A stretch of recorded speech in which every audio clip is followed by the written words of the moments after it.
Hi friends, आज हम जो बात करेंगे हमारे अमाशय के बारे में बात करेंगे। हमारा जो अमाशय है और हमारी जो आंतें हैं उनके बारे में बात करेंगे। और बहुत मेन जगह है, क्योंकि जो हम खाना खाते हैं वो हमारा यहीं पर पचता है, जो हमारे शरीर के अंदर जाता है वो यहीं पर पचता है। और जितना भी खाना हम खाएंगे, किस तरीके से हमारा मेटाबॉलिक सिस्टम उसको हमारे शरीर के अंदर एब्जॉर्ब कराएगा, ये आपकी सेहत का इससे डायरेक्टली संबंध होता है। क्योंकि अगर आपका पेट सही है तो सब कुछ सही है। अब आपकी जो आंतें हैं उनके अंदर बहुत सारी प्रॉब्लम्स होती हैं, बहुत सारी बीमारियां आप देखने को मिलती होंगी आपको। जैसे आज के टाइम में सबसे बड़ी जो प्रॉब्लम है आईबीएस की प्रॉब्लम है।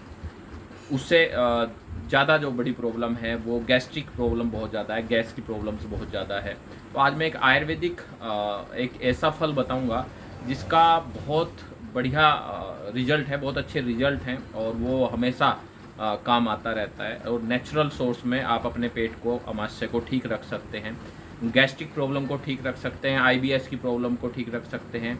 अगर आपको डायरिया हो जाए या आपको कोई वोमिटिंग या लूज मोशन या पेट की कोई भी प्रॉब्लम हो, पेट में दर्द हो, तो आप रेगुलर अगर आप उसको लेंगे, खाएंगे तो बहुत अच्छे रिजल्ट उसके मिलते हैं। जी, हमारा जो खाना, पहले तो हमें ध्यान रखना है अपना जो खाना हो वो ज़्यादा गरिष्ठ ना हो। खाना खाने से पहले हमें कोशिश करनी चाहिए फाइबर खाना चाहिए, क्योंकि हमारी जो आंतें हैं वो बड़ी कॉम्प्लिकेटेड है। खाने को पचाने के लिए उसके अंदर विलाई होते हैं जो खाने को चूसते हैं। अब उसमें अगर खाना आप सही नहीं खाओगे तो क्या होगा, इस आंतों के अंदर वो खाना जमना शुरू हो जाएगा। तो उस नली को ठीक करने के लिए, उसको सफाई करने के लिए एक चीज़ की ज़रूरत होती है। उसको हम स्पंज मान सकते हैं कि कोई भी स्पंज से हम किसी नाली को साफ कर सकते हैं। और सेम हमारी आंतों को सफाई के लिए स्पंज की ज़रूरत पड़ती है, और वो स्पंज जो है वो फाइबर जो है स्पंज का काम करता है। तो हमारे खाने के अंदर सबसे पहले हमारा जो सबसे ज़्यादा जो ज़रूरी चीज़ है वो स्पंज होना चाहिए। और स्पंज क्या है हमारे खाने में, वो है फाइबर। जितने भी सलाद हैं, ठीक है, वो सब हमारा फाइबर का काम करेंगी। जितनी भी दालें हैं, साबुत दालें, छिलके वाली दालें, वो सब करेंगी। हरी सब्जियां जितनी हैं, जितने फल हैं, उन सब के अंदर हमें जो है फाइबर अच्छा मिल जाता है। तो हमें आंतों के लिए सबसे ज़्यादा ज़रूरी है फाइबर खाना है, ठीक है। और उसके साथ साथ जो है हमारा, जैसा आप यहाँ पर देख रहे होंगे, ये लीवर है और ये यहाँ पर अमाशय है। इस अमाशय में जब खाना जाता है तो ध्यान रखिए, इस अमाशय में आपको क्या करना है, मैं थोड़ा सा आपको जी, इस अमाशय के अंदर जब आप खाना खाते हैं, ये हमारा अमाशय है और हमारा खाना फूड फाइट से इस अमाशय के अंदर आया। अब ये अमाशय के अंदर आपने जब खाना खाया तो ध्यान रखना है कि तो हमने क्या करना है, अपने खाने को इस क्वांटिटी के हिसाब से खाना है कि हमारा आधा हिस्सा खाना होना चाहिए, एक हिस्से में पानी होना चाहिए और एक हिस्सा खाली होना चाहिए। ऐसा नहीं करना आपको कभी भी कि हमने पूरा यहाँ तक भर के खाना है, क्योंकि हमारे खाने को पचाने का एक तरीका है, सिस्टम है। अगर उसमें जगह रहेगी तभी वो सही तरीके से वो मेटाबॉलिक सिस्टम काम कर पाएगा।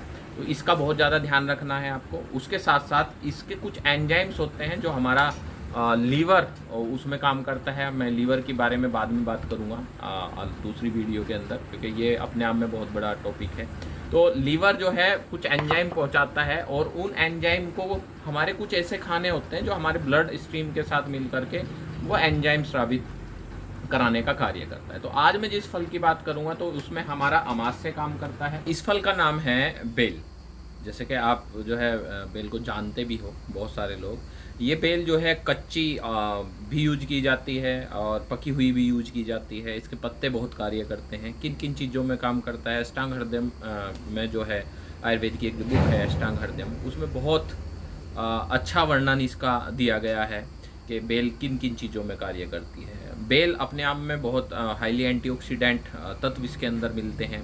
अच्छा फाइबर इसके अंदर मिलता है और विटामिन बी की पूरी फैमिली मिल जाती है। प्रीबायोटिक प्रोबायोटिक का बहुत बढ़िया काम करती है। बेल सबसे ज़्यादा जो है हमारे अमाशय के में काम करती है। तो अमाशय से रिलेटेड कोई भी प्रॉब्लम हो, चाहे आईबीएस की प्रॉब्लम हो, लूज मोशन लग जाए, आपके पास कोई दवाई नहीं है, कुछ नहीं है, अगर आप जो है कहीं पर बेल आपको मिल जाए तो आप उस बेल का सेवन कर सकते हैं। ठीक है। आपको शुगर है तो बेल के पत्तों का यूज कर सकते हैं। जिनको शुगर है वो बेल का फल ना खाए, आप जो है पत्ते यूज कर सकते हैं, और कच्ची बेल यूज कर सकते हैं। तो बहुत सारी चीज़ों में कार्य करती है। तो बेल की टैबलेट्स भी आती हैं, बहुत सारी आयुर्वेदिक कंपनियों ने बेल की टैबलेट्स भी मार्केट के अंदर दी हुई है।